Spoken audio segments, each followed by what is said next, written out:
True TV, Douglas Bickford. Today's date is the 22nd of March 2013. We are being sprayed, folks. This is going to be part 5 of Why in the World Are They Spraying? Watch it and please spread this video. We are being sprayed repeatedly. The government has contracts all over the planet. I was at WMI, Weather Modification Inc. in Fargo, North Dakota. I talked to one of the pilots. He says there are nozzles hooked on the planes. He says he's spraying silver iodide. Silver iodide is hazardous to your health. I don't care what he says. In the video, he lies to me, and he says, because he doesn't know I'm recording him, he lies to me and says that silver iodide's inert. Silver iodide is a hazardous toxic chemical, according to the EPA. They have no business spraying even silver iodide on us. Now, that's not all they're spraying on us. This documentary says they're spraying barium, strontium, and aluminum oxides, which is all true too. Now, you can see it with your own eyes. All you got to do is look up. 360-980-5397 for any of you that want to join my quest on exposing the crime of the century. And this is Douglas Bickford signing off. Enjoy the show, and please spread this video. Like I said, we can stop them if we band together, and we will stop them. Thank you. Food security of people through deploying these kinds of approaches that potentially 2 billion people could have their food disrupted by such interventions.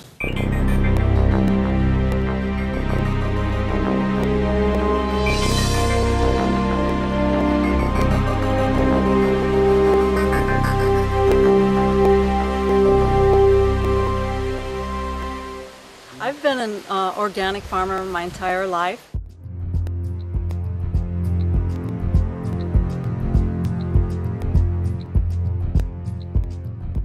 And I've been, in the last 8 years, been certified organic.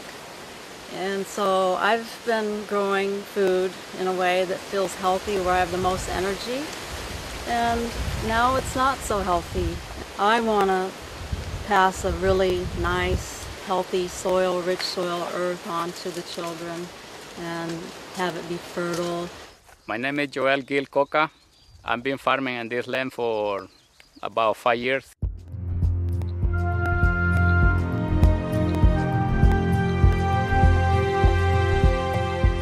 Since 2007, and I'm certified organic since 2001. 10 years ago, when I started working for myself, we can grow cilantro, no problem. We can grow basil, no problem. We can grow Chinese cabbage without get trouble, or any vegetable. But 10 years after, 5 years after, that everything started declining. Could you add some of the environment that affect a large population? The answer is absolutely yes. I started seeing chemtrails being laid overhead more frequently and noticing the change in the crop production. What we see in our area, anytime there's convective clouds, anytime there's a large cumulus cloud forming and beginning to rise, we hear aircraft in the vicinity, we see them actually flying over these convecting clouds, and then in a very short time, before those clouds generally will drop any precipitation, we'll see the entire cloud more or less dissolve into what looks like a massive smoke bank. If you can control the weather, then you can control where the rain falls or where it doesn't fall. And if you can do that, then you can control whose crops survive and whose crops thrive. And if you happen to be favoring a corporation or a group of corporations that are flooding the market with genetically modified crops, you can see how manipulating the weather can actually change the market share that one or more corporations have. And there's there's lots of different ways that you can do it. You can do it by denying precipitation or by giving too much. You can cause, a unusually large hailstones to come out of the sky and completely obliterate a crop of corn. There's lots of different ways that you can do it. Tornadoes rip up an entire town, like Joplin, Missouri, I think it was. If you look back at the tapes of those weather systems and you look 5 days prior to that, you'll see that in those days preceding those events, there was all kinds of aerosols being sprayed all along the California coastline, where the moisture for those storms came from, where those storm systems originated. You know, it's insidious when you think about it. Well, Mike, I've seen since the chemtrails have come, there's a direct correlation with the way the food doesn't look as healthy and vibrant, and less of it, and that concerns me. And of course, all crop losses are related to weather modification problems, either climate, worldwide weather, or local weather, which is called microclimates. And these microclimates definitely determine what crop grows where and in which community. And so therefore, without stable microclimates, we cannot produce as much food for the rest of the world and ourselves as when we have a more stable microclimates, not only in the United States, but in other countries as well. We fertilize it really good and they still have a lot of trouble to produce. And I think this is not fun because we're losing a lot of money put them into this kind of production. In 2008, 2009, 3 times I lost my complete planting of Chinese cabbage. Weather events is one of the key components to most commodities that are traded. Let's just say your agricultural group, corn, soybeans, wheat, something along those lines. Weather is by far the largest affecting factor in the price of those commodities. If one farmer's crop fails, we have a major crop failure, say in corn, now that's going to affect every other company that uses corn in their manufacturing process. There's going to be less of it. And anytime there's less of something, that creates a price rise. Demand rises, okay, because there isn't any of it. There's only one thing. You've got 5 people that want it, so they're going to pay more money for it. The companies know that, so they're going to hike the prices up anyway. The consumer actually sees the big brunt end of the higher costs in the commodity due to the adverse weather condition. Obviously, the consumer will pay that price. I've noticed that the rainfall is less predictable, and then when it does rain, it does rain periods of time that's more like longer periods.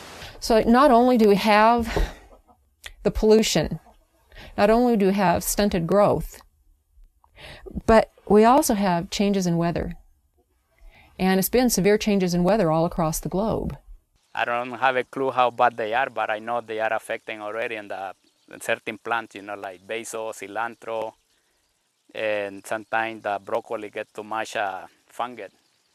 It can be from those things because no matter what we do, it doesn't fit. It's not working right. It appears to be a fungally related ailment, and if one looks at the species extinction rate, which today is estimated to be 1,000 times natural variability. That's 1,000 times normal, a figure you'd think would alarm most reasonable people, which is 100,000% of normal. And 70 to 80% of that extinction, plant and animal, is related to fungal infection. Geoengineering particulates are known to proliferate fungal reproduction. Abiotic stresses are drought, cold, heavy metals, excess moisture in the soil. And Monsanto has a patent that actually addresses all of those abiotic stresses. And the plants that it addresses is everything from apples to zucchini. 2011 was one of the worst years for things that create abiotic stress. They had 12 worldwide severe weather problems. This destroyed a good portion of the food supply. Now I'm having a hard time growing cherry tomatoes outside under these conditions, and I've turned to have to build a greenhouse where I'm now growing large tomatoes, heirlooms, and they are producing really nice big tomatoes. I see that the tomatoes that I planted now are really healthy and the ones outside are dying. The Midwest grows 40% of the world's corn. And it does have a tendency to flood. So we can expect more and more flooding. According to the statistics, the EPA statistics say that there's going to be more and more flooding. Monsanto is one of the world's largest chemical companies.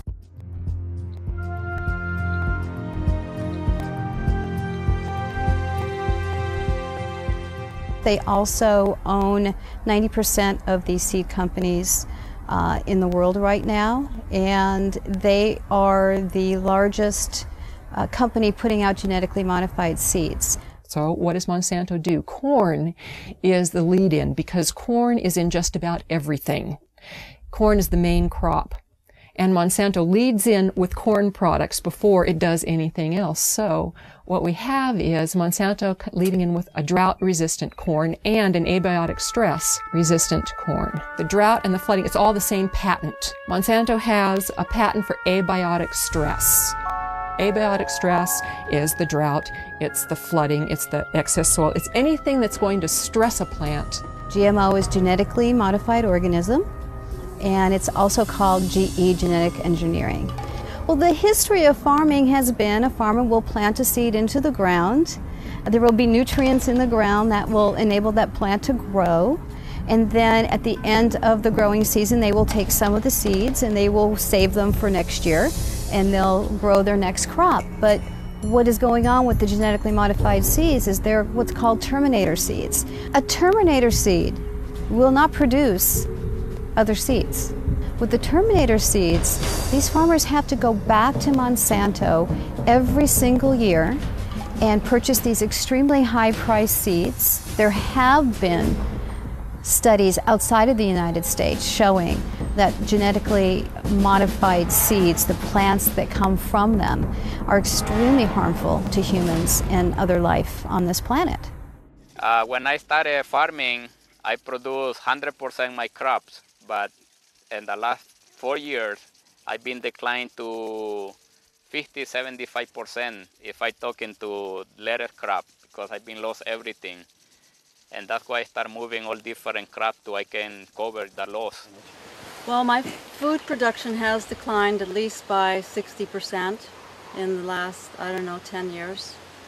I've noticed banana stalks are smaller, and certainly the tomatoes, I'm hardly getting any. I used to get bushels of tomatoes, and now I can barely get a bowl. My concern, it can be, it's possible if we're going to run out of business if they continue doing that. They really need to stop it doing. That's all I believe, because we cannot change the system, the mother nature. We have to keep going the way it is. It's not possible. On the other hand, heat stress is going to be one of the things, or thought to be one of the things, that might limit production of crops throughout the tropics. And so there are some questions of trade-offs of, if you think you're going to benefit many people and harm some people, how do you deal with this issue of equity, and what are the options for dealing with that? A really interesting thing that I found is that the EPA has concluded that incidents of heat stress, drought, flooding, cold, any type of abiotic stress is on the increase. And loss due to that is going to double by 2030. Then you put yourself up as the solution. So when all of this weather comes and wipes you out, or you have a drought problem, drought, we've got the seed for you. Here's our drought-tolerant corn just for you, and it'll solve your problems. Oh, by the way, you have to sign this agreement, this 40-page agreement, so that when you go ahead and plant these seeds, you now belong to Monsanto. The weather disasters seem to be directly correlated to an increase in Monsanto's sales. So there will be the have and the have-nots.